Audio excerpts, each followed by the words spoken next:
हिलाओ, thank you Jesus. हिलाओ हिलाओ अपने हाथों को।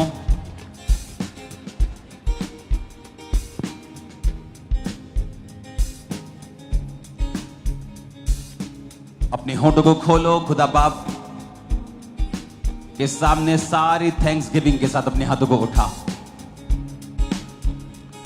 अपने होठों को खोलकर सब जन अपने हाथों को उठाओ, सब क्वायर अपने हाथों को उठाओ। अपने होठों को खोलकर गैर भाषाओं में, अपने होठों को खोलकर वचन के बीच से अपने होठों को खोलकर खुदावंद को सिर्फ थैंक्स करेंगे अगले 5 मिनट। उसकी भलाइयों के लिए, उसकी चंगियाइयों के लिए अपने हाथों को उठाओ।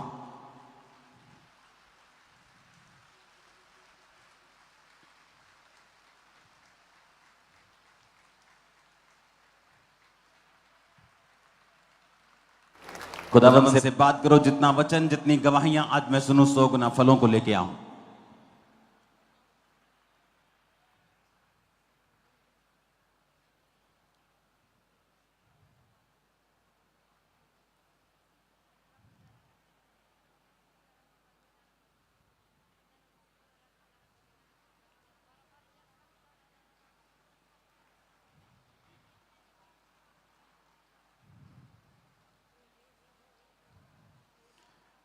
ये चर्च विश्वास का एक सेंटर होगी पूरी दुनिया के लिए, पूरे इंडिया के लिए। अपने हाथों को उठाओ, जो परमेश्वर का आत्मा कह रहा है उन बातों को सुनने के लिए, उन बातों को मानने के लिए खुदावंद अब अपने कानों को खोलते हैं, ग्रहण करने योग्य अपने मनों को बनाते हैं। प्रभु यीशु मसीह के सामर्थी नाम में हम मांगते हैं। अपने इन पेपर्स को उठाओ जो आपके हाथ में हैं। 10 अक्टूबर और 13 अक्टूबर की मीटिंग के एक बात जो पवित्र आत्मा ने मुझसे कही, मैं आपको बोलना चाहता हूं।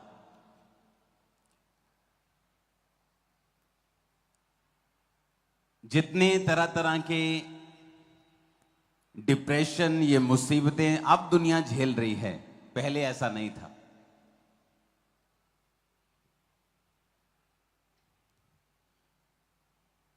अगर आप देखेंगे तो दुनिया का जो फल है, जो फ्रूट है दुनिया के, वो कम हो रहे हैं। आप चारों तरफ अगर निगाह मारेंगे, अपने इंटरनेट के ऊपर देखेंगे तो आज सुबह एक मैं न्यूज पढ़ रहा था कि अमेज़न की जो नदी है 122 साल के रिकॉर्ड लो के ऊपर है वो, जबकि अमेज़न की नदी कभी भी कम नहीं हो सकती। एक न्यूज आ रही थी कि इटली में 3 महीने लगातार एक भी बेबी पैदा नहीं हुआ पूरे देश में। आप जानते हैं ऐसा क्यों? परमेश्वर ने कहा दिन बुरे हैं, आगे दिन बुरे के बाद बुरे आते जा रहे हैं।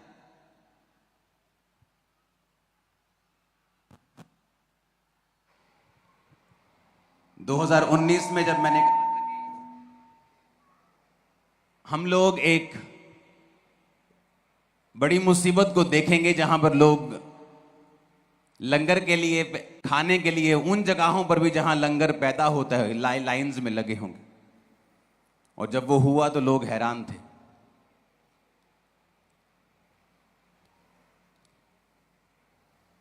आपके हाथ में पम्फलेट है ना, जो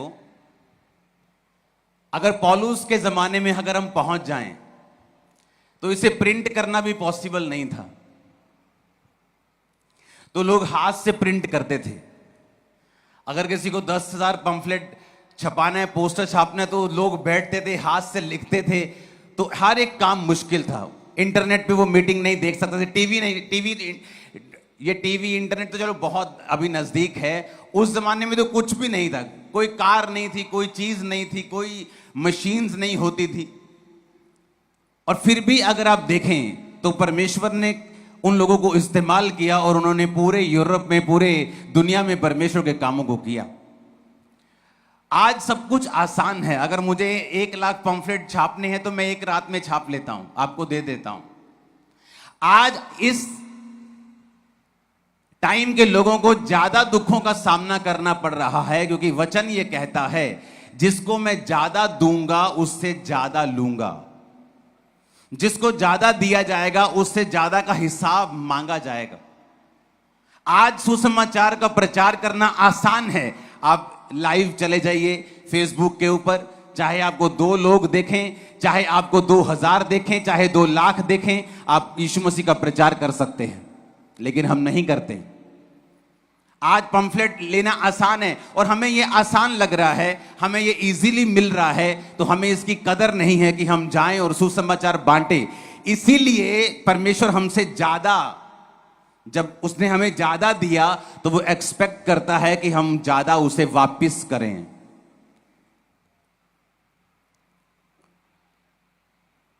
कितने मेरी बातों को समझ रहे हैं?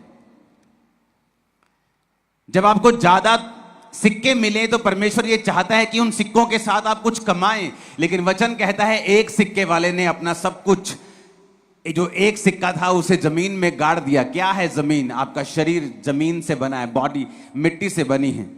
आपको सुसमाचार करने का मौका मिलता है लेकिन आप उसे गाड़ देते हो। आप बोलते हो नहीं, वो नहीं मानेगा, नहीं मुझे काम है, नहीं मेरा बेटा छोटा है, नहीं मेरी बेटी छोटी। लेकिन मुसीबतें आपकी बेटी छोटी है, बेटा छोटा है या काम देखकर आपको नहीं आती। शैतान हमको जब पकड़ता तो ये देख के नहीं पकड़ता कि आपकी बेटी छोटी है या बेटा छोटा है, या आपको काम है या आपको पैसा है या नहीं, या आप कैसे हैं। बाइबल कहती है परमेश्वर का सुसमाचार प्रचार करना एक हथियार है। यानी अगर आप सुसमाचार को प्रचार करेंगे तो ये शैतान और उसके अंधकार की शक्तियों के खिलाफ, जिन्होंने आपको निराश किया हुआ है, ये एक हथियार की तरह काम करेगा। जब हम सुसमाचार का प्रचार करेंगे तो ये उन बीमारियों के खिलाफ जो शैतान की वजह से आपकी बॉडी के ऊपर हैं, ये उनके खिलाफ एक हथियार की तरह इस्तेमाल होगा।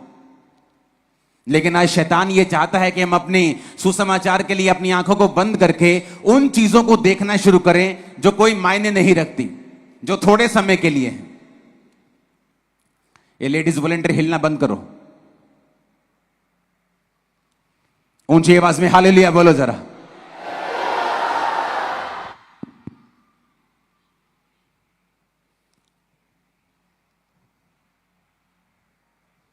तो जब आज मैंने ये पंफलेट देखा तो पवित्र आत्मा ने मुझसे कहा कि ये कितना आसान है तुम्हारे लिए प्रचार करना। लेकिन प्रेरितों के समय में ऐसा नहीं था। कोई सभा रही होगी जहां प्रेरितों के समय में इतने लोग आए होंगे, क्योंकि उनके पास माइक नहीं था। उनके पास अगर उनको ऊंचा प्रचार करना तो पहाड़ी पे जाके कहीं ऊंचा प्रचार करना पड़ता था कि लोगों को सुनाई दे। वो छोटी छोटी सभाएं करते थे, 2000, 3000, 5000 हद हो गया। जब यीशु मसीह ने 5000 लोगों को खाना खिलाया तो उसमें वहां पर 20000 व्यक्ति उपलब्ध थे, और यहां 20000 से कहीं अधिक ज्यादा हैं। ऑनलाइन सुन रहे हैं, चर्चिस में, ब्रांचेस में लाखों लोग बैठे हैं। अगर हमें ज्यादा दिया गया है तो हमसे हिसाब भी ज्यादा का मांगा जाएगा।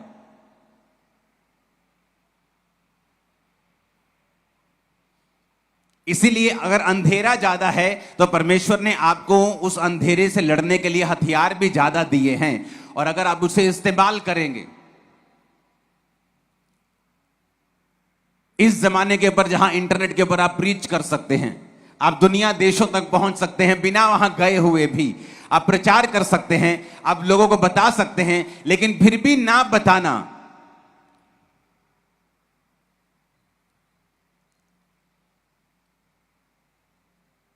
परमेश्वर ने कहा जिन पर शीलो का गुम्मट गिरा, तो क्या वो दूसरे लोगों से अधिक पापी थे कि उन पर वो गुम्मट गिरा और वो सब मर गए? परमेश्वर ने कहा नहीं, वो अधिक पापी नहीं थे, परंतु उन्होंने मन नहीं फिराया था। अगर तुम भी मन नहीं फिराओगे तो इसी प्रकार से नाश होगे।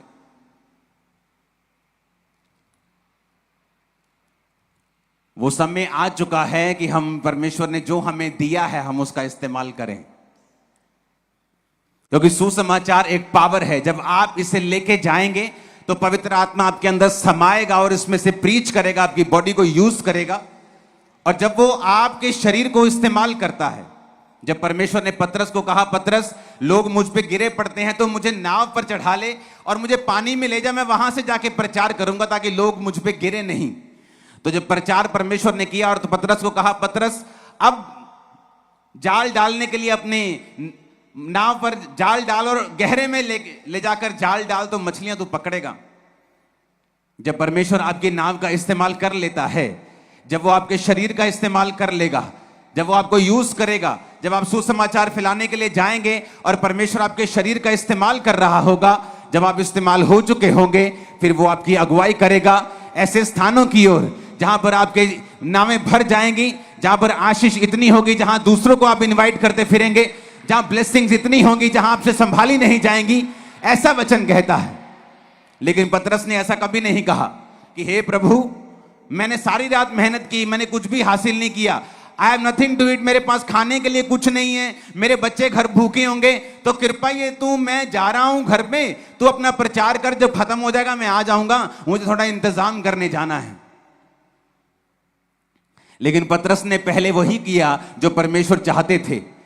पतरस ने अपनी निराशाओं को साइड पे कर दिया कि सारी रात उसका बिजनेस फेल हो गया, अपने दुखों को साइड पे कर दिया, सारी रात मेहनत की होगी तो शरीर भी थका हुआ होगा, अपने शरीर की जरूरत को भी साइड पे कर दिया, फाइनेंशियल जरूरत को भी साइड पे कर दिया, और क्या किया, परमेश्वर की आवाज को सुना कि पतरस, मुझे तेरी नाव चाहिए ताकि मैं इसे इस्तेमाल कर सकूं और लोगों को बचा सकूं। और जब नाव इस्तेमाल हो गई तो परमेश्वर ने कहा, अब इसी नाव पर जाओ और जाल गहरे में डाल। तो बाइबल कहती है इतनी मछलियां पकड़ी कि उनकी नावें भरने लगी, डूबने लगी, जाल फटने लगे, दूसरे मछुआरों को इनवाइट किया गया, उनकी नावें डूबने लगी, जाल फटने लगे। कुछ ऐसा हुआ जो पतरस की लाइफ में पहले कभी नहीं हुआ था। आज यीशु मसीह के नाम में भविष्यवाणी मैं करता हूं, अगर आप प्रचार करेंगे कुछ ऐसा होगा जो पहले कभी नहीं हुआ था।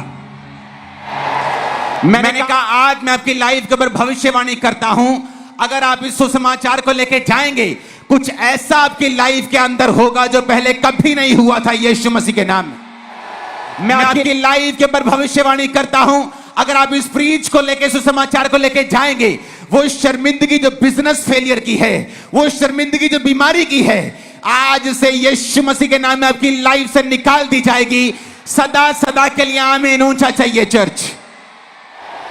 हालेलुया। तो जब मैं इस पंफलेट को देख रहा था, परमेश्वर ने कहा तुम्हें ज्यादा दिया गया है, तुमसे ज्यादा मांगा जाएगा, तुम्हें ज्यादा दिया गया है, तुम्हारे लिए आसान है, तुम्हारे लिए आसान है। इस पंफलेट को रिसीव करना आसान है। अगर 2 लाख चाहिए, 2 लाख हम इस अभी चर्च के लिए छाप देते हैं, ब्रांचेस के लिए अलग छापते हैं उनके एड्रेसेस के हिसाब से, तो आसान है आपको देना। लेकिन परमेश्वर ने कहा इसका हिसाब भी तुमसे लिया जाएगा।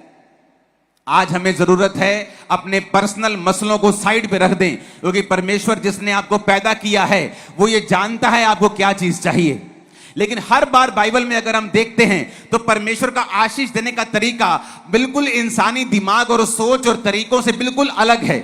जब वो आपको आशीष देता है तो अलग तरीके से देता है।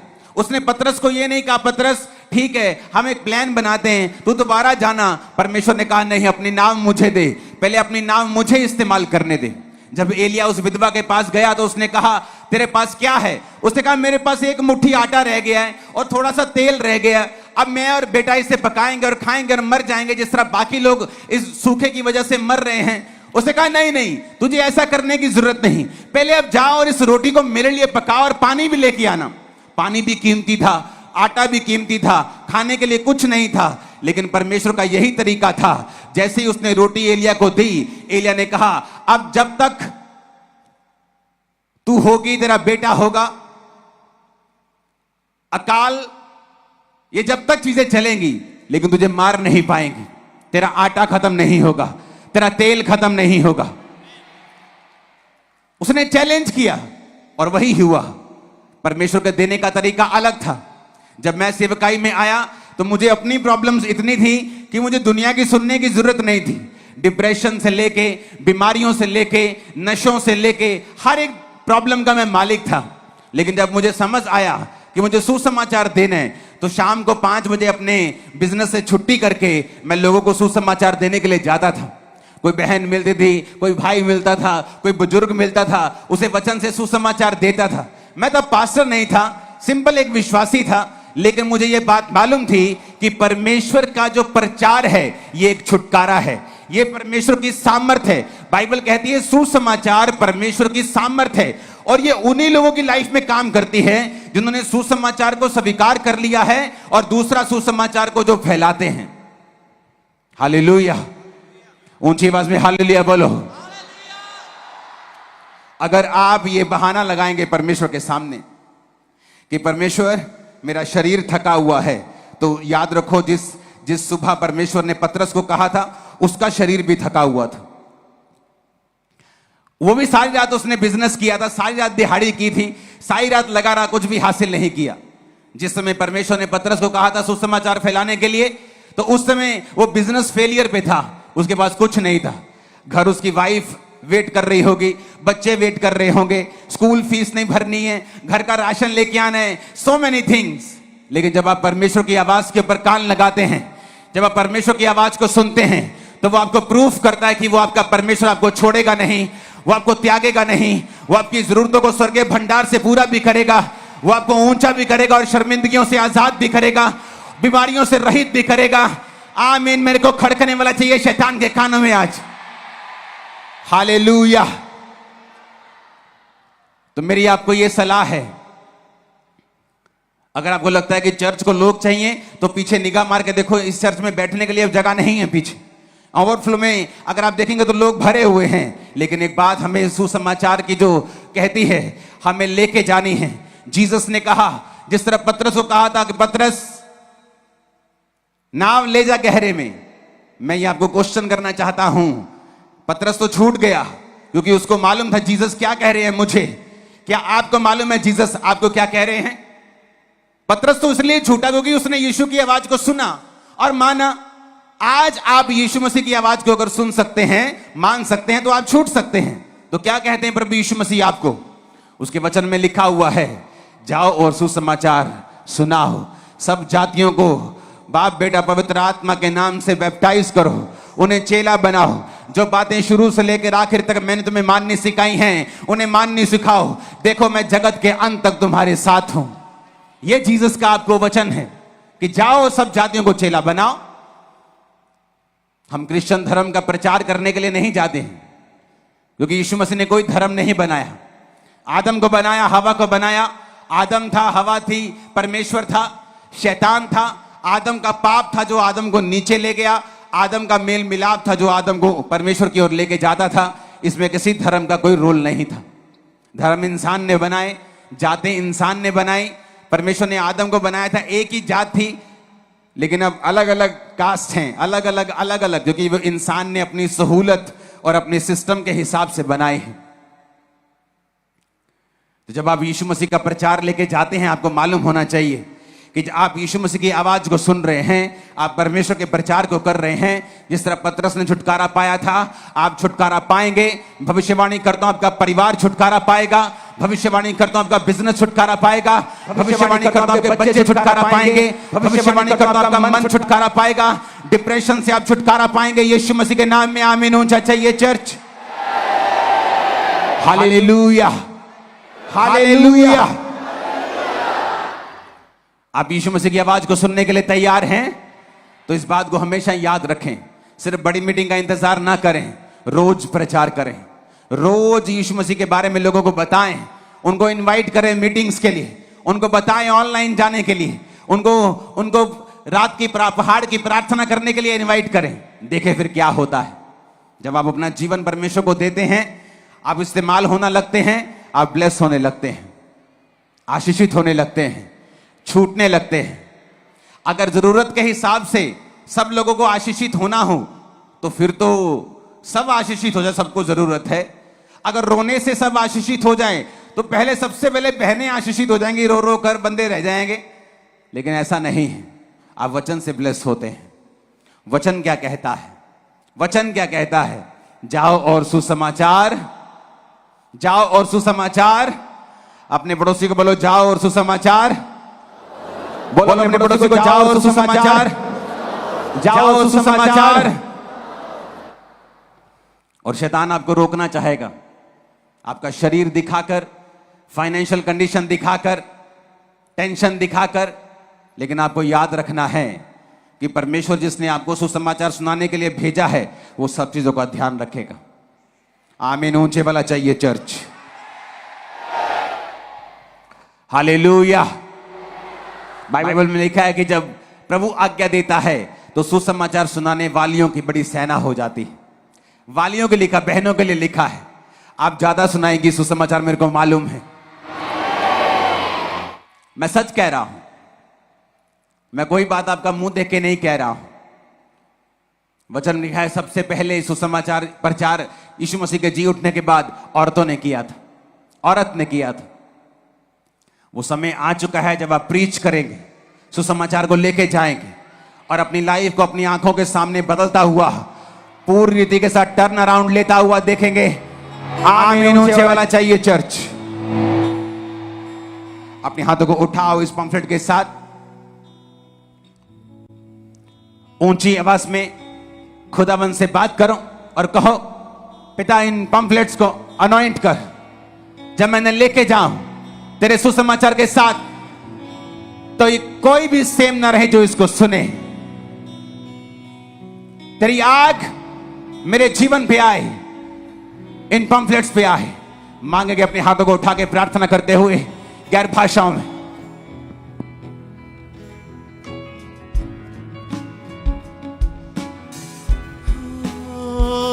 तू है सच्चा जिंदा खुदा है, तुझे पर ही भरोसा मेरा। तू है सच्चा जिंदा खुदा, तुझे पर ही भरोसा मेरा। सेवा पूरी करके पाऊंगा प्रभु ऐसा दो वरना। सेवा पूरी करके पाऊंगा प्रभु ऐसा दो वरना। धन्यवाद के साथ स्तुति गाऊंगा, ऐ यीशु मेरे खुदा। उपकार है तेरे बेशुमार, कोटि कोटि स्तुति धन्यवाद। धन्यवाद के साथ स्तुति गाऊंगा, ऐ यीशु मेरे खुदा। उपकार तेरे हैं बेशुमार, कोटि कोटि स्तुति धन्यवाद। उठाओ हाथों को, थैंक यू जीसस।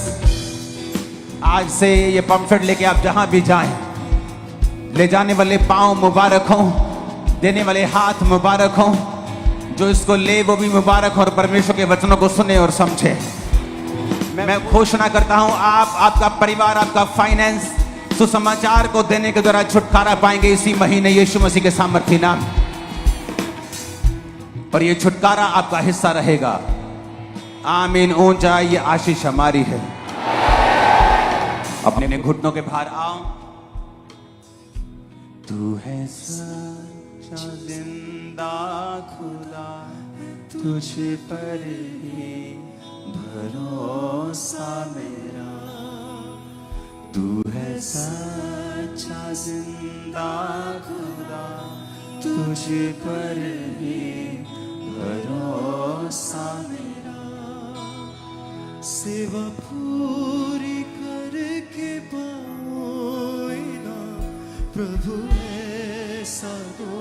अपने घुटनों पे आके खुदावन से बात करो। परमेश्वर, जो कुछ आज मैं सुनूंगा फलों को लेके आऊंगा। वो वचन हो, गवाहियां हो, मैं फलों को लेके आऊंगा। मांगो ऊंची आवाज में अपने हाथों को उठा के। के साथ स्तुति यीशु मेरे खुदा। उपकार तेरे बेशुमार, कोटि कोटि स्तुति धन्यवाद। योग्यता से बढ़ के दिया है अपनी दया से तूने मुझे। योग्यता से बढ़ के दिया है अपनी दया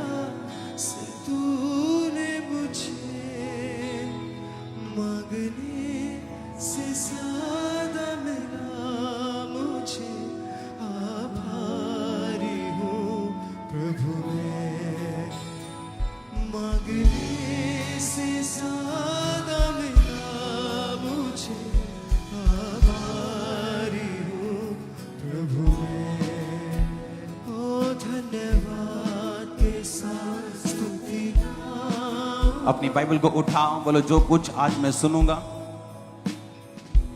मैं फलों को लेके आऊंगा।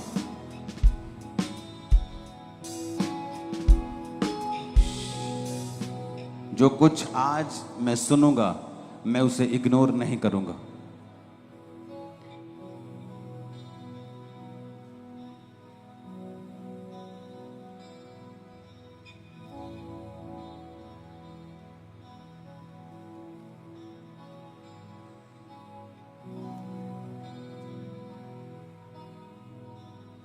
तू है सच्चा जिंदा खुदा, तुझे पर है भरोसा मेरा। तू है सच्चा जिंदा खुदा, तुझे पर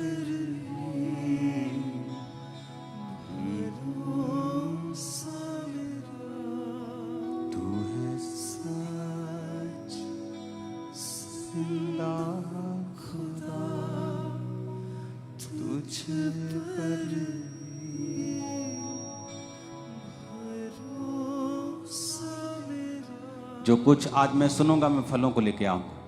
ऊंची आवाज से मांगो परमेश्वर से।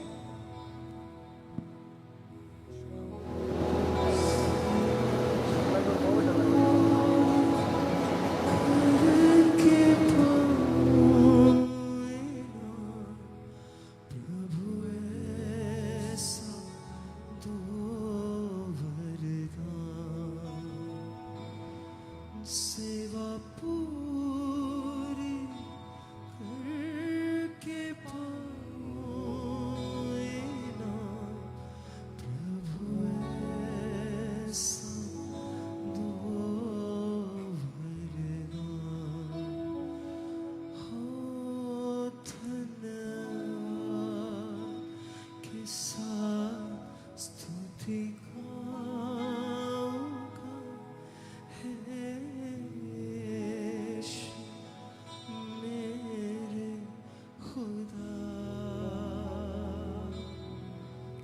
उपकार तेरे हैं बेशुमार, कोटि कोटि स्तुति धन्यवाद। अपने हाथों को उठाओ। जो कुछ आज मैं सुनता हूं मैं उस पे फलों को लाकर अपने परमेश्वर को खुश करूंगा। प्रभु यीशु मसीह के सामर्थी नाम में जोर से तारीफ करो। जितने हाथों में ताकत, जोर से।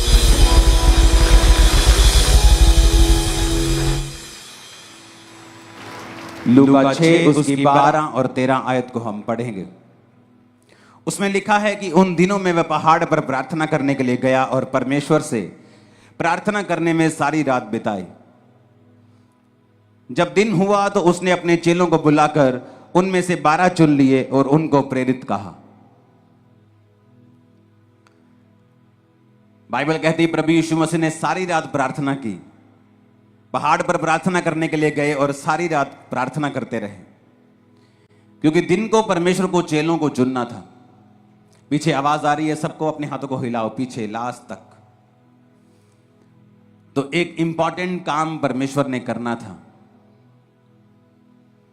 परमेश्वर ये नहीं चाहते थे कि वो चर्च को, कलीसिया को, लोगों को, क्योंकि प्रभु जानते थे कि उनका एक लिमिटेड टाइम है जो उन्होंने जीना है और उसके बाद क्रूस पर चढ़ना है, मरना है और फिर तीसरे दिन मुर्दों में से जी उठना है, फिर 40 दिन प्रीच करना है और उसके बाद 41वें दिन स्वर्ग पे चले जाना है और फिर उसने लेने आना है। ये परमेश्वर को मालूम था।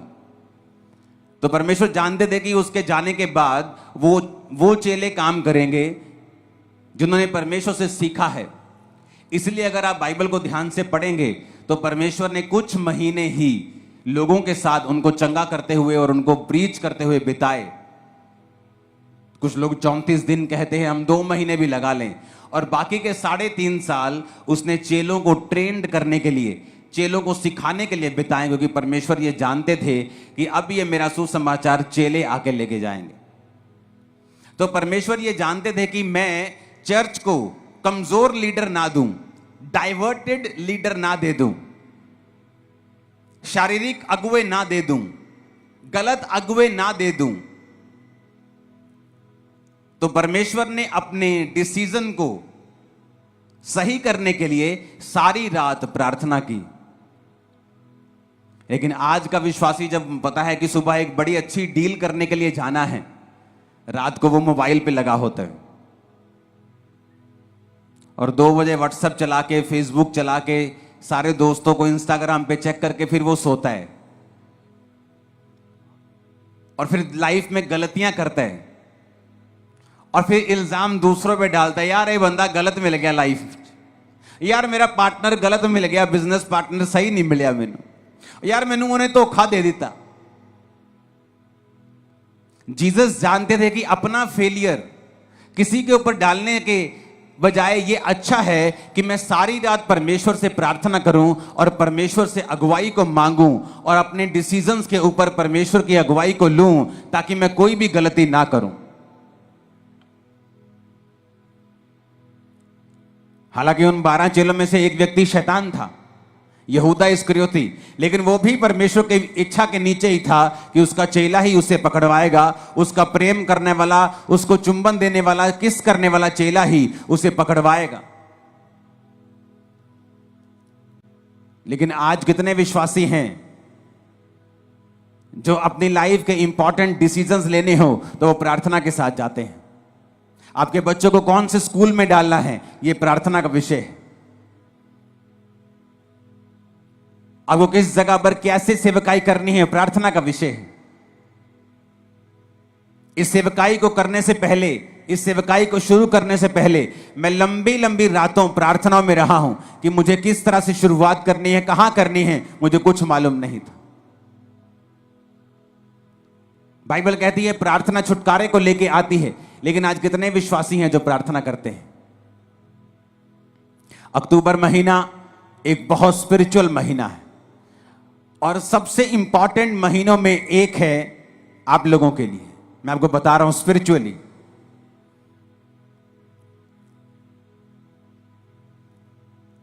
मैं इसमें डिटेल में नहीं जाना चाहता। लोग जादू और टोनों के नीचे रहते हैं इन महीनों में, लेकिन इन्हीं महीनों में परमेश्वर का आत्मा भी आपकी लाइफ में बड़े काम करना चाहता है। तो ये थर्सडे को, जो अभी थर्सडे आ रहा है, 2 दिन 3 दिन बाद, हम फुल नाइट प्रेयर करेंगे 8 बजे से लेके शाम के सुबह 4-5 बजे तक। इस थर्सडे मैं यहीं पे हूंगा आपके बीच में।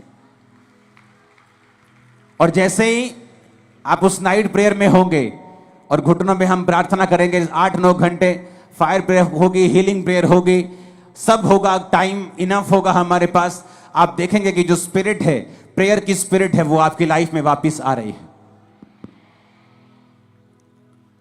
आप देखेंगे कि ये स्पिरिट, ये प्रार्थना की जो आत्मा है, इसकी कमी है विश्वासियों के अंदर। बहुत लोग ये जानते हैं कि प्रार्थना करने से वो छूट जाएंगे, लेकिन जब भी वो प्रार्थना करने के लिए बैठते हैं, शैतान पूरी तरह से उन पे फाइट करता है। आपके परिवार के बीच से होके, आपके शरीर के बीच से होके, इच्छाओं के बीच से होके, आपको जब प्रार्थना करने का समय होता है, हर तरह के नेगेटिव ख्याल आपके मन में आता है, हर तरह का अविश्वास आपके मन में आता है। तो मैं भी ये क्वेश्चन करना चाहता हूं कि जब आप प्रार्थना करने के लिए बैठते हैं तभी ऐसा क्यों होता है? आप टीवी देखने के लिए बैठते तब ऐसा क्यों नहीं होता? जब आप प्रार्थना करने के लिए बैठते हैं तभी अविश्वास मन में क्यों आता है? तभी शैतान मन में क्यों आता है? तभी नेगेटिव बात मन में क्यों आती है? तभी पाप मन में क्यों आता है? इस गधे को समझाओ थोड़ा। अगर इशारा एक बार समझ नहीं आया तो तुम गधे हो, अगर एक बार में समझ आ गया तो तुम समझदार हो। ऊंची आवाज में हालेलुया बोलो जरा। मैंने एक क्वेश्चन किया आपसे, मैंने कहा अगर आप लोगों को प्रार्थना करने के टाइम पे ही शैतान तंग करता है तो ऐसा क्यों है? क्योंकि शैतान को मालूम है प्रेयर में छुटकारा है। उसको पता है कि प्रेयर के द्वारा ही आप अगले लेवल तक जा सकते हो। उसको पता है कि प्रेयर के द्वारा ही आप ऐसे डिसीजन ले सकते हो जो आप अपने दिमाग से कभी नहीं ले पा रहे थे। क्योंकि उसको पता है कि जब आप प्रेयर करेंगे तो परमेश्वर आपकी स्पिरिट में आपकी अगुवाई करेगा। झट से आपको अंदर एक लाइट की तरह जगता है, जैसे लाइट जगती है ना एकदम कमरे में, वो मोमेंट एक लाइट की तरह होता है। जस्ट आपकी स्पिरिट में ऐसे आता है लाइट की तरह, और आपको मालूम होता है कि परमेश्वर ने आपसे बात की है। लेकिन ये सारी चीजें प्रार्थना में होती हैं और वचन पढ़ने के दौरान होती हैं, जब आप प्रार्थना वाले स्थान में होते हैं और आप वचन पढ़ते हैं। आप जानते हैं बाइबल में लिखा है कि प्रभु यीशु मसीह के कोड़े खाने से आप लोग चंगे हुए। लिखा है कि नहीं लिखा? तब भी कुछ विश्वासी बीमार रहेंगे। ऐसा क्यों?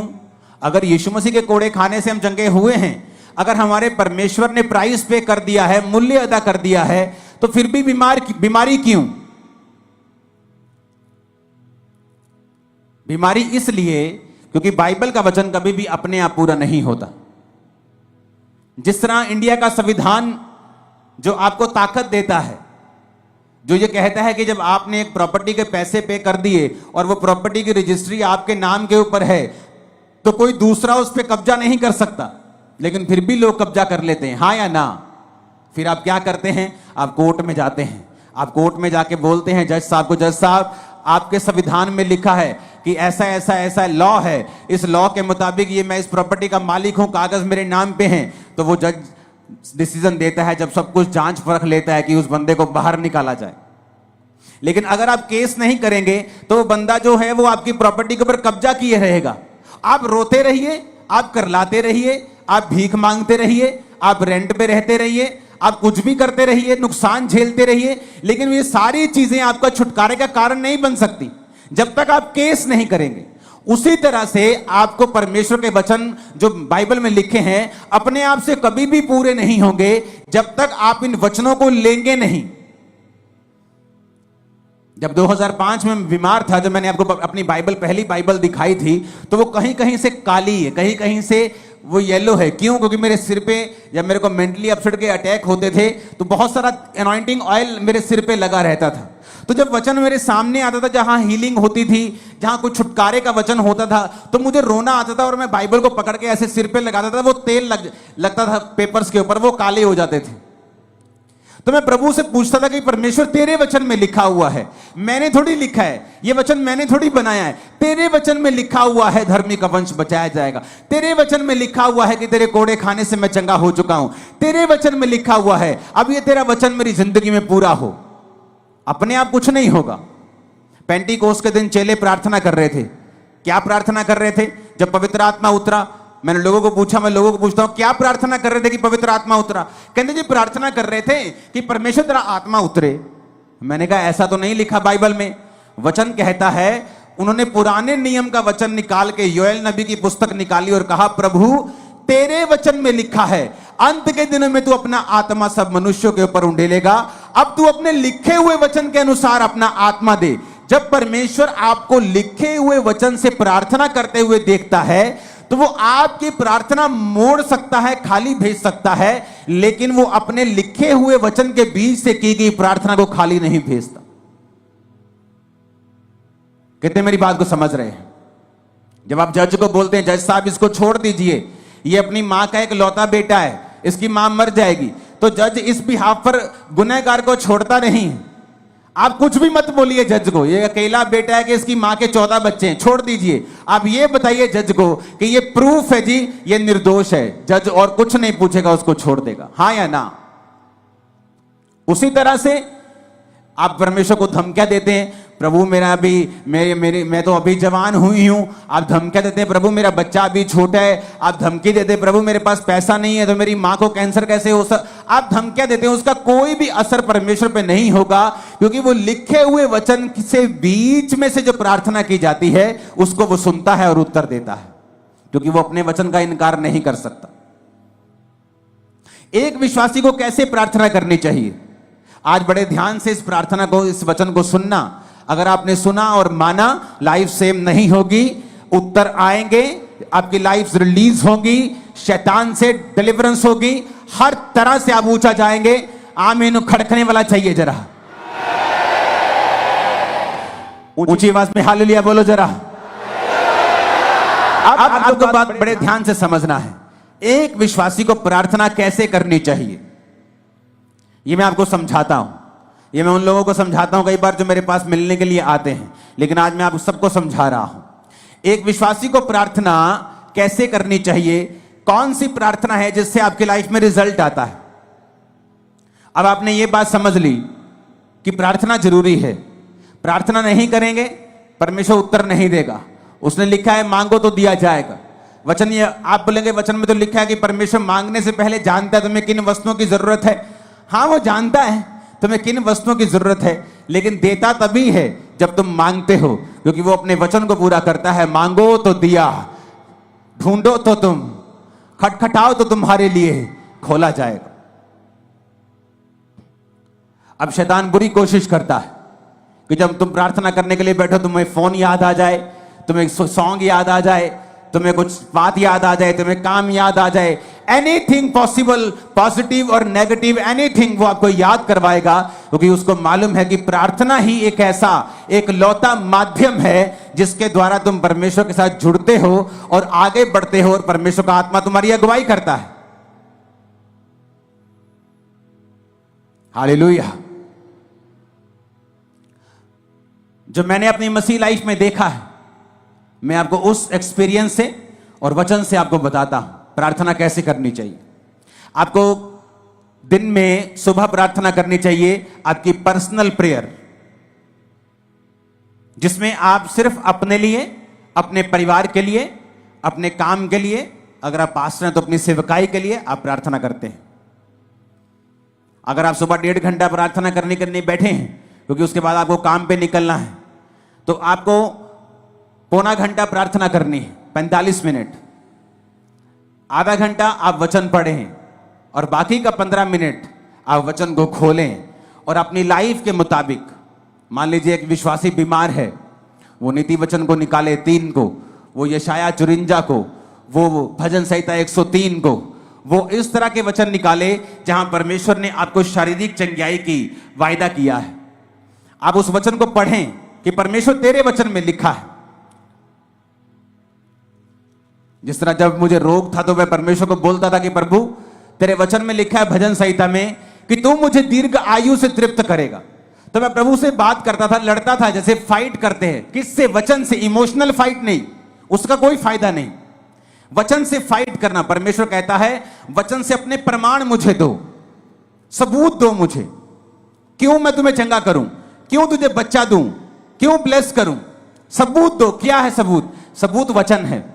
तो प्रभु से मैं बोलता था प्रभु तेरे वचन में लिखा है कि तू मुझे दीर्घ आयु से तृप्त करेगा, तो क्या इस रोग के साथ मैं दीर्घ आयु जी सकता हूं? अगर जी सकता हूं तो ये दीर्घ आयु किस काम की होगी अगर मैं सारी उम्र रोगी रहूंगा? तो मैं इस तरह से प्रभु के साथ फाइट करता था कि प्रभु तेरे वचन में लिखा है कि तू मुझे दीर्घ आयु से तृप्त करेगा। एक टेस्टिमनी को मैं पढ़ रहा था, एक सिस्टर की, आज बहुत सारी जबरदस्त गवाहियां आपने सुनी, तारीफ करो सब गवाहियों के लिए। तो मैं गवाही जब सुन रहा था तो एक सिस्टर थी जिसने वचन सुना, और वचन सुनने के बाद उसने रोज वचन के बीच से प्रार्थना करनी शुरू कर दी। तो हुआ क्या था, उसके यूट्रस में बीमारी थी, उसको बेबी नहीं, हस्बैंड में भी रोग था, बेबी नहीं हो सकता था। लेकिन उसे यह मालूम हुआ कि वचन के बीच से अगर मैं प्रार्थना करूंगी और प्रभु को उसके वायदे याद करवाऊंगी तो ये परमेश्वर संभव है। उसने प्रार्थना करनी शुरू कर दी वचन से कि प्रभु तेरे वचन में लिखा है कि धर्मी का वंश बचाया जाएगा। मेरा वंश कहां है? क्या मैं धर्मी नहीं हूं? मैं तुझ पे विश्वास करती हूं तो मैं एक धर्मी हूं। प्रभु तेरे वचन में लिखा हुआ है कि तू बांझ को घर में लड़कों का आनंद करने वाली माता बनाता है। प्रभु तेरे वचन में लिखा हुआ है कि तू हमें फलवंत करेगा। प्रभु तूने आदम को कहा था be fruitful and be multiply. बिना बच्चे के मैं मल्टीप्लाई कैसे हो सकती हूं? तो उसने रोज क्या किया, वचन के बीच से प्रभु को प्रार्थना करनी शुरू कर दी। 2-3-4 साल कुछ नहीं हुआ, कोई फर्क नहीं, लेकिन उसकी बॉडी थोड़ी अच्छी हो गई, लाइफ अच्छी हो गई। वो चलती रही चलती रही चलती रही। उसको शायद पीरियड भी नहीं आते थे, पता नहीं चलता था कि बेबी प्रेगनेंसी है कि नहीं है, क्योंकि बहुत सारी कॉम्प्लिकेशंस थी। एक दिन अचानक अपने रेगुलर डॉक्टर से जब चेकअप करवाने के लिए गई, वो 2nd मंथ की प्रेग्नेंट थी और परमेश्वर ने उसको एक बेटा दिया। उसके बाद परमेश्वर ने उसको एक बेटी दी, दोनों जीवित हैं। आप जब सुबह प्रार्थना करने के लिए उठें तो अगर आप 1.5 घंटा प्रार्थना करते हैं तो 45 मिनट प्रार्थना करें। उसमें आपको क्या बोलना है? आप कुछ भी बोलें, वो परमेश्वर है, वो कोई बाबा नहीं है कि आप एक वर्ड थोड़ा इधर उधर बोल देंगे तो वो आपकी जान ले लेगा या आपको श्रापित कर देगा। एक छोटा बच्चा जब अपनी मां के पास आता है और 1 साल का होता है और बोलता नहीं पूरा, या मामा मामा जा जा ऐसे करता है, तो उसकी मां उस गुस्सा नहीं करती। उसकी मां पहचान लेती है इसको क्या चाहिए, इसको दूध चाहिए, इसको खाना चाहिए, इसको दाल का पानी चाहिए, इसको वॉशरूम आया है, वो पहचान लेती है। आपका पिता भी ऐसा है, आपका हेवनली फादर भी ऐसा है। जब आप 45 मिनट प्रार्थना में बैठेंगे तो उसका थैंक्स करें, उसकी वर्शिप करें, उसको शुक्र कहें, सब बातों के लिए उसका थैंक्स करें, आप उसके साथ बात करें। वो आपका पिता है, वो बाबा नहीं कि आपको मार देगा। आपको 2 चीजें गलत पढ़ देंगे तो वो आपको कत्ल कर देगा या आपको श्रापित कर देगा, ऐसा नहीं है। लेकिन वो ऐसा परमेश्वर भी है जो ये कहता है कि अपना प्रमाण मुझे दो, जो ये चाहता है कि उसके बच्चे एक्टिव रीति से ये जाने कि वचन में क्या लिखा है और वचन में कौन सी चीजें हैं, क्या अधिकार हैं हमारे पास वचन के बीच से जो हमें इस्तेमाल करने हैं। तो जब आप सुबह प्रार्थना करने के लिए 45 मिनट उठे और आपने प्रार्थना की, आपने थैंक्स किया, आपने वर्शिप की, आपने प्रभु का थैंक्स किया, 45 मिनट हो गए, आपने आधा घंटा बाइबल पढ़ी। अब अगले 15 मिनट, आधा घंटा बड़ा इंपॉर्टेंट है। उसमें क्या करना है? वचन निकालना है जो आपकी लाइफ से संबंधित है। आपको हीलिंग चाहिए, हीलिंग के वचन निकालें। आपको बच्चा चाहिए, उस बच्चे के वचन निकालें। जहां परमेश्वर ने आपको वंश आशीषित करने का आपको वायदा किया है, परमेश्वर ने कहा वो व्यक्ति जो परमेश्वर की इच्छाओं पर चलेगा और उससे उसका डर मानेगा, परमेश्वर उसको उसी मार्ग में चलाएगा जिससे वो प्रसन्न होता है, उसका वंश पृथ्वी पर पराक्रमी होगा। तो परमेश्वर कहते तुम्हारे बच्चे जो होंगे पृथ्वी के ऊपर पराक्रमी होंगे, बड़े बड़े काम करने वाले होंगे, डरपोक बच्चे नहीं होंगे। तो आप इस वचन का फायदा उठा सकते हो। अगर आपके बच्चे डरपोक है तो, अगर आपके बच्चे अनसक्सेसफुल है तो, कम पढ़ते हैं तो, समझ नहीं आती कि प्रभु तेरे वचन में लिखा है कि तेरा वंश पृथ्वी के ऊपर पराक्रमी होगा, मेरे बच्चों को पराक्रमी बना, मेरे बच्चों को एक्सीलेंट बना, मेरे बच्चों को ब्लेस कर। हर एक चीज के लिए बाइबल में परमेश्वर का वायदा है, वचन है। आप अपने मोहल्ले में क्रिश्चियन हैं, आप एक छोटा मोटा बिजनेस करते हैं, आप अगर वचन को जानते होंगे आप उस वचन को निकाल लेंगे। प्रभु तेरे वचन में लिखा है, तूने कहा है कि तू मुझे सब जातियों से श्रेष्ठ करेगा, सब दूसरी जातियां अन्य जातियों से तू मुझे श्रेष्ठ करेगा। प्रभु मैं प्रार्थना करता हूं, मैं अपने टाइट को भी बोता हूं, मैं आज प्रार्थना करता हूं, मुझे सबसे श्रेष्ठ बनना है, मुझे बेस्ट बनना है अपने बिजनेस में, अपनी लाइफ में मुझे बेस्ट चाहिए। आप बेस्ट होंगे अगले 7 सालों के अंदर। लेकिन क्या आपने वो मांगा? नहीं, आपने मांगा नहीं। आप चाहते हैं हो, आप विश करते हैं प्रभु मुझे हील कर दे। आप जीनी के पास नहीं है कि आपने रगड़ा और जीनी निकला और आपने कहा क्या चाहिए, उसने कहा क्या चाहिए, आपने कहा मुझे चंगा कर दो। परमेश्वर कहता मांगो तो दिया जाएगा, अपने प्रमाण दो, अपना मुकदमा लड़ो। आज लोगों को इतना भी मालूम नहीं है कि जो उन्हें चाहिए बाइबल में कहां लिखा है। कुछ का बहाना है वो तो अनपढ़ है। आज अगर तुम्हारी बहन वेस्टर्न यूनियन में 10,000 रुपए भेज दे इंग्लिश में लिख के, तुम भाई साहब 15 मिनट में पैसे निकाल के ले आओगे। तुम्हें पता है किससे पढ़वाना है, किसको 10 रुपए का लालच देना है, किस पोते को बोलना है, किस पोती को बोलना है 100 रुपए देके और पैसे निकलवा के लेके आने। लेकिन जब बाइबल पढ़ने का समय आता है, आपको ट्यूशन रखनी चाहिए। अगर आप अनपढ़ है तो 2 महीने में बाइबल पढ़नी सीखो, खुद समझो बाइबल में कहां कहां वो वचन लिखे हैं जो आपको जरूरी चाहिए, जो आपके लिए एक हथियार की तरह काम करेंगे। हालेलुया, ऊंची आवाज में हालेलुया बोलो जरा। अगर आप प्रार्थना नहीं करेंगे इसका मतलब आपने प्रभु से मांगा नहीं, आपने मांगा नहीं, आपने पाया नहीं। उसने कहा मांगो तो दिया जाएगा। तो मेरी प्रार्थना कैसे होती थी?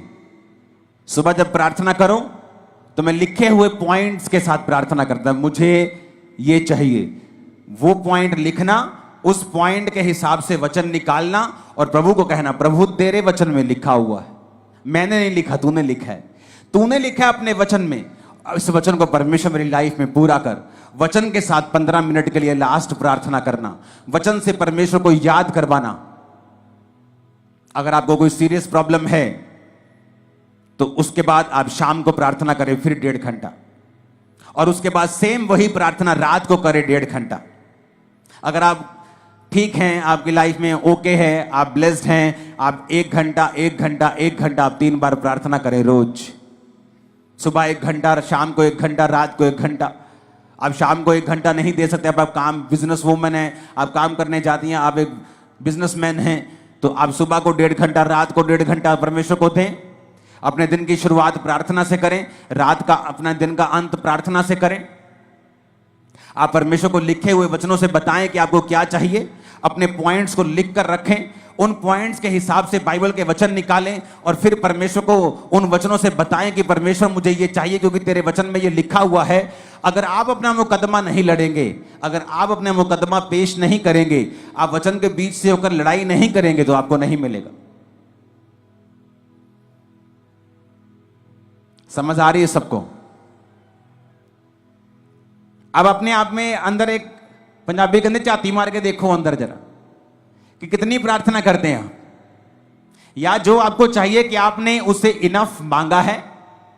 जो आपको प्रभु से चाहिए, क्या आपने उसके लिए फाइट की है? क्या आपने उसके लिए लड़ाई की है? नहीं की। अगर केस बड़ा हो, आम बुखार हो तो पैरासीटामोल से ठीक हो सकता है, लेकिन बुखार अगर टीबी की वजह से हो तो टीबी की दवाई खानी पड़ती है। केस बड़ा है, कैंसर बड़ा है, बीमारी बड़ी है, प्रार्थना आधे घंटे की है। बस यही बोलते रहते बेड पे बैठे, प्रभु कुछ कर, प्रभु मैंने चंगा कर। और ये नहीं कहते प्रभु तेरे वचन में लिखा है तेरे कोड़े खाने से हम चंगे हुए। आज मैं वचन के बीच तेरे पास आता हूं। तूने कहा है तू संकट के दिन तू मुझे पुकार तो मैं तुझे उत्तर दूंगा। तेरे वचन में लिखा हुआ है कि तू अपने धर्मी जन के अपराधों को माफ करता है, उनको चंगा भी करता है। लेकिन वचन के बीच से हमने कोई प्रार्थना नहीं की। यीशु मसीह को मालूम था कि मैं अपनी चर्च को कमजोर चेले नहीं दे सकता, डाइवर्टेड चेले नहीं दे सकता, क्योंकि जब प्रभु यीशु मसीह ने 12 चेले चुने तो मैं आपको बता सकता हूं परमेश्वर के पास सैकड़ों लोग थे जो उसको उस समय फॉलो कर रहे थे। और सैकड़ों लोगों में से परमेश्वर ने 12 प्रेरित चुने थे, और उन 12 प्रेरितों को चुनने से पहले प्रभु यीशु मसीह खुद परमेश्वर होने के बावजूद भी वो सारी रात पिता से प्रार्थना करने के लिए गए। आज हमें लगता है ये अच्छा है, ये अच्छा है, लेकिन परमेश्वर कहता है विद प्रेयर अगर तुम वो काम करोगे तुम कभी फेल नहीं होगे। कितनों को इन बातों को समझ आ रही है? कहां गलती है, कहां चर्च गलती कर रही? परमेश्वर ने सारी रात प्रार्थना रोज नहीं की, उसने रोज सारी रात प्रार्थना नहीं की। मैं रोज रात को प्रार्थना करता हूं, लेकिन रोज फुल नाइट प्रेयर नहीं करता हूं। मैं रोज सुबह प्रार्थना करता हूं, रोज रात को प्रार्थना करता हूं, शाम को भी हम फैमिली प्रार्थना करते हैं।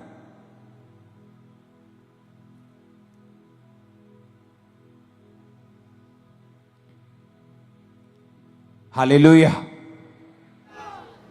तो क्या मैं इनफ प्रार्थना कर रहा हूं? तो ये बेस्ट है कि अगर आप 1+1+1 प्रार्थना करें। अगर आप 1 घंटा प्रार्थना करने के लिए बैठे हैं सुबह 1.5 घंटा, तो आधा पौना घंटा आप प्रार्थना करें, प्रभु से अपने वर्शिप करें, उसका थैंक्स करें।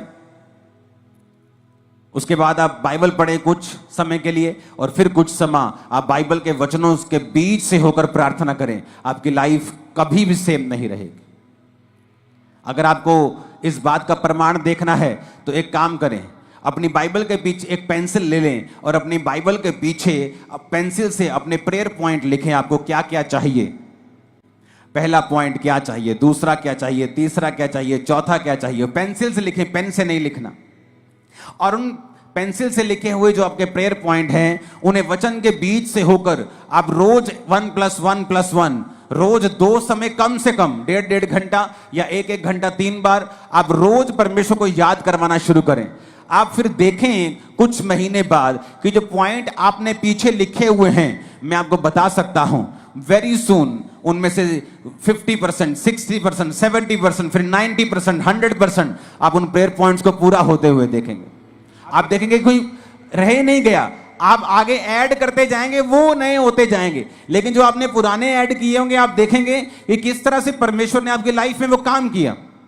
और जो आपके प्रेयर पॉइंट पूरा हो गया, उसे मिटे दें, उसे मिटाकर पेन लें और बाइबल में ही कहीं पर एक बहुत से बाइबल में खाली पेजेस होते हैं, उस पेन से लिखें गवाही कि ये प्रेयर पॉइंट आपका था, इस तारीख को परमेश्वर ने इसको पूरा कर दिया। जो प्रेयर पॉइंट पूरा होता जाए, बाइबल के पीछे पेन से लिखते जाएं। आप हैरान हो जाएंगे इस प्रार्थना को करने के बाद, इस तरह की प्रार्थना को करने के बाद, जब आप 1 साल के बाद अपनी बाइबल देखेंगे तो आपके नीले पॉइंट ज्यादा होंगे और काले वाले कम होंगे। आप देखेंगे वो पूरे हो रहे हैं। और जब भी आप देखेंगे कि शैतान आपको इस प्रार्थना करने से क्यों रोकता रहा है, उसको मालूम है इसी प्रेयर में रिजल्ट आना है। शैतान को पता है कि इसी प्रार्थना के द्वारा आप छुड़ाए जाएंगे, इसलिए वो पूरी संभव कोशिश करता है कि आपको इस प्रार्थना से दूर रखा जाए, क्योंकि प्रार्थना में छुटकारा है, ये शैतान जानता है। परमेश्वर ने क्या कहा? इतना सिंपल और इतना पावरफुल परमेश्वर ने वचन दिया। परमेश्वर ने कहा, एक नगर में एक विधवा थी और एक अधर्मी न्यायी रहता था। न्यायी मतलब एक जज रहता था, लेकिन अधर्मी था, पापी था। तो विधवा बार बार उसके पास जाकर बोलती थी, मेरा न्याय चुका और मुझे मुद्दई से बचा, मुझे इस फलाने बंदे से बचा, मेरा न्याय कर। तो बाइबल कहती है, परमेश्वर कहता कि वो अधर्मी, वो पापी न्यायी क्या सोचता है कि ये विधवा आकर बार बार मेरे नाक में दम ना कर दे, इसलिए मैं इसका काम कर देता हूं। तो परमेश्वर ने कहा, सुनो वो अधर्मी क्या कहता है। अब जो व्यक्ति दिन रात परमेश्वर के नाम की दुहाई देता है, परमेश्वर ने कहा, क्या मैं उसका न्याय नहीं करूंगा? जो व्यक्ति दिन रात मेरे नाम की दुहाई देता है, क्या मैं उसका न्याय नहीं चुकाऊंगा? क्या मैं उसकी प्रार्थना नहीं करूंगा? ये कौन कह रहा है?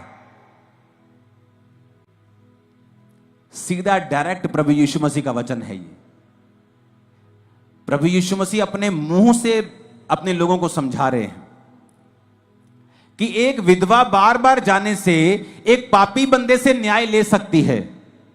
तो प्रभु कहता है कि अगर तुम मेरे पास दिन और रात मेरे नाम की दुहाई दोगे, मैं तुम्हारा न्याय क्यों नहीं करूंगा? मैं तुम्हें क्यों नहीं छुड़ाऊंगा? मैं क्यों तुम्हारी प्रार्थना का उत्तर नहीं दूंगा? मैं क्यों तुम्हें नहीं बंधनों से आजाद करूंगा? पर कंडीशन क्या है?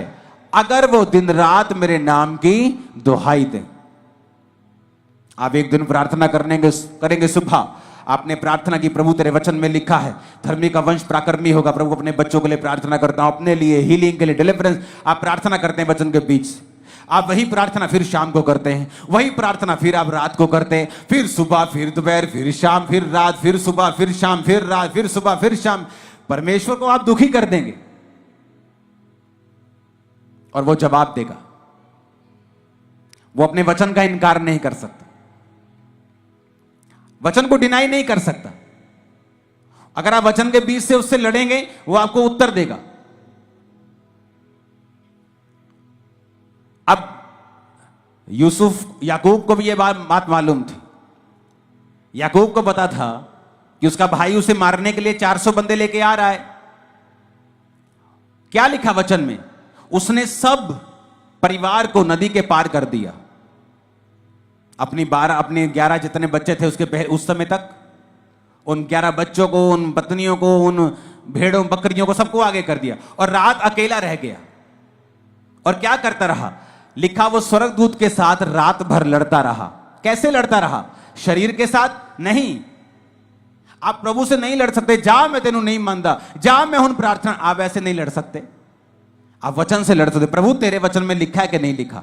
तेरे वचन में लिखा है ना, तो ये मेरे जीवन में पूरा कर। तेरे वचन में लिखा है, मैं बांझ कैसे रह सकती हूं? क्योंकि तूने कहा है कि धर्मी तू बच, तेरा घराना बचाया जाएगा। तेरे वचन में लिखा है गर्भ का फल यहोवा के और से दिया हुआ प्रतिफल है। तेरे वचन में लिखा है, तो मैं गर्भ के फल से कैसे रह सकती हूं? आप लड़ेंगे नहीं। तो बाइबल कहती है वो पूरी रात लड़ा और परमेश्वर के दूत ने कहा, अब से तेरा नाम इज़राइल होगा। और उसके भाई का मन चेंज हो गया। जब वो भाई से मिला तो उसने उसे मारा नहीं। क्यों? क्योंकि प्रार्थना में वो सब बातों को जीत चुका था। हालेलुया। प्रभु ने उससे वायदा किया था कि मैं तेरे वंश को ये करूंगा, तेरे वंश को वो करूंगा। तो वो क्या फाइट कर रहा था? प्रभु मैंने थोड़ी कहा था, मैंने थोड़ी कहा था कि मेरे वंश को तू ब्लेस कर। तूने कहा था कि तेरे वंश में राजा पैदा होंगे, तूने कहा था कि तेरे वंश में ये होगा, तूने मेरे बाप, तूने मेरे दादा, तूने मेरे फलाने को ये कहा था। वो परमेश्वर से इस वचन से फाइट कर रहा था कि तेरा वचन कहता है, तेरा वायदा है, तूने कहा था कि मेरे दादा को, मेरे बाप को, मेरे दादा अब्राहम को तूने कहा था कि तेरा वंश ऐसा होगा। और तू जानता है परमेश्वर, मेरा भाई तुझ में नहीं है, एसाव तुझ में नहीं है, एसाव परमेश्वर में नहीं है। अगर वो परमेश्वर में होता तो कनानी लड़कियों से कभी भी शादी नहीं करता। मैं तुझ में हूं, मैं अपने दादा, अपने पिता का वंश हूं, मेरे वंश के साथ तेरा वायदा है। इस तरह से वो फाइट कर रहा था और परमेश्वर ने उसको सुना।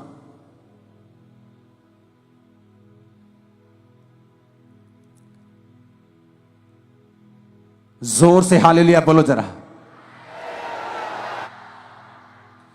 आपके हालेलुया में परमेश्वर की सामर्थ्य। आज से अगर ये प्रेयर शुरू की तो नीले पेन से लिखने के लिए जल्दी तैयार हो जाना।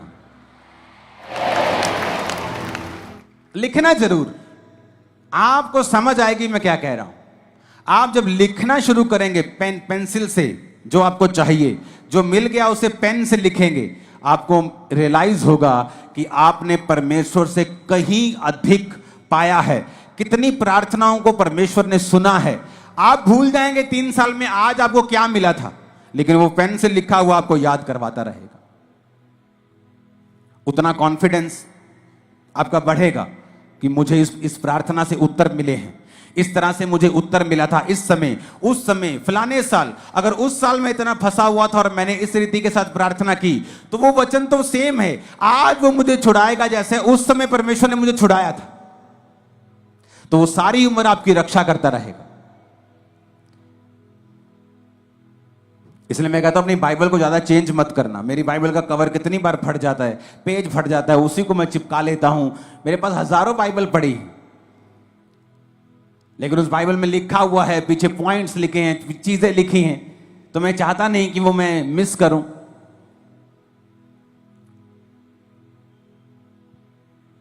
हालेलुया बोलो ऊंची आवाज पे। आज से ऊंची आवाज से बोलो, प्रार्थना करेंगे हम, इसी तरह से करेंगे, वचन के बीच से करेंगे। आमीन बोलो ऊंची आवाज।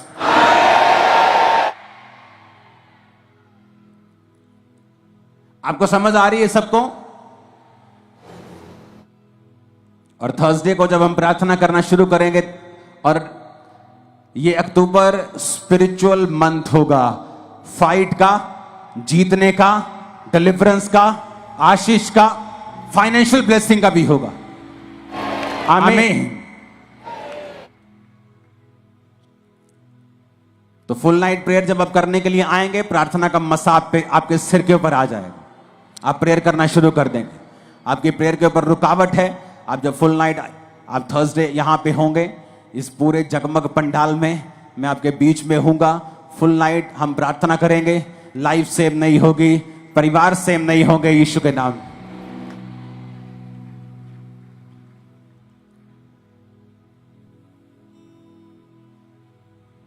प्रार्थना करने के लिए तैयार हैं आप? रोज प्रार्थना करने के लिए तैयार हैं? कैसे प्रार्थना करेंगे रोज? और कहता, दिन और रात मेरे नाम की जो दुहाई देंगे। कितना सिंपल है परमेश्वर। उसने कहा है कि विधवा अपना न्याय करवा सकती है, बेवकूफ हो तो तुम क्यों नहीं करवा सकते? एक अधर्मी से, एक पापी से विधवा अपना काम निकलवा सकती है, तो तुम्हारा दिमाग कहां है? तुम धर्मी से, तुम परमेश्वर से काम नहीं निकलवा सकते क्या? एक विधवा एक पापी के पास बार बार जाकर उसको तंग करके काम निकलवा सकती है, परमेश्वर ने कहा, तो तुम्हारा दिमाग कहां है? तुम्हारे दिमाग पर शैतान ने क्यों पर्दा डाला है? तुम अंधे और गूंगे क्यों बनकर बैठे हो? तुम क्यों नहीं दिन और रात परमेश्वर के नाम की दुहाई देते हो? वचन के बीज से क्यों नहीं प्रार्थना करते हो? प्रार्थना करने के लिए परमेश्वर के समीप क्यों नहीं आते हो?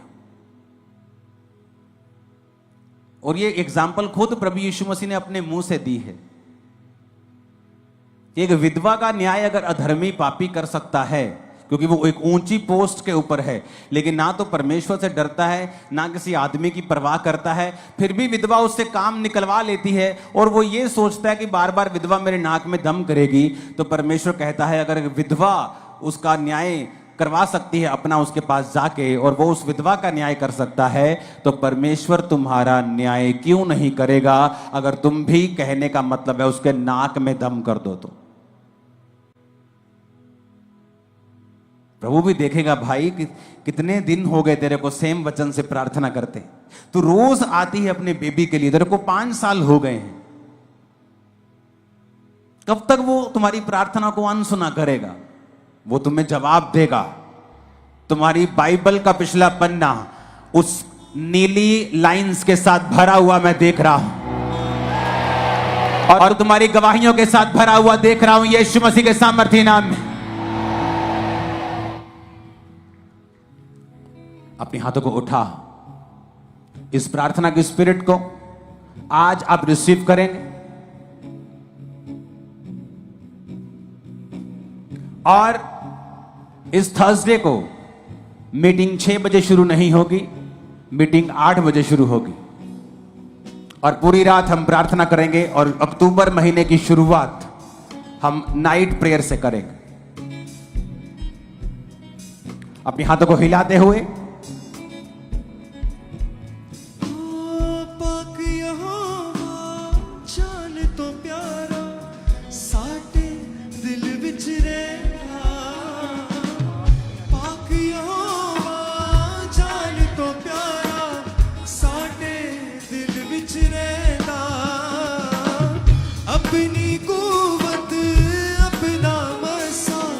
अपने हाथों को हिलाओ, खुदावन से बात करो, परमेश्वर आज से मैं प्रार्थना करूंगा। होंठ को खोलो ऊंची आवाज में,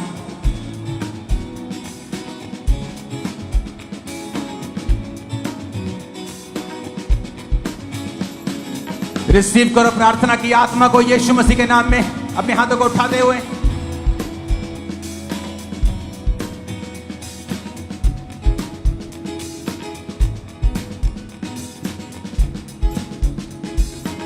ऊंची आवाज में प्रार्थना करो, आज से मैं प्रार्थना करूंगा। अंधकार की शक्तियां जो मेरी प्रार्थना के जीवन पे अटैक करती हैं, वो आज से नाश हो जाएं यीशु मसीह के नाम में। हर नेगेटिविटी की आत्मा नाश हो, डाइवर्जन का आत्मा नाश हो, पाप का आत्मा नाश हो यीशु मसीह के नाम में। आमीन। ऊंचाई आशीष हमारी।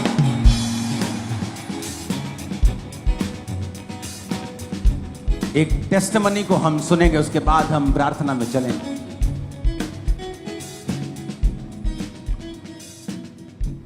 किसी चीज की आवाज नहीं आ रही, ना गिटार की, ना चीजों की, ना सिंगर्स की, किसी की आवाज नहीं आ रही मुझे। प्रभु यीशु मसीह के सामर्थ्य नाम में हम मानते हैं। एक टेस्टमनी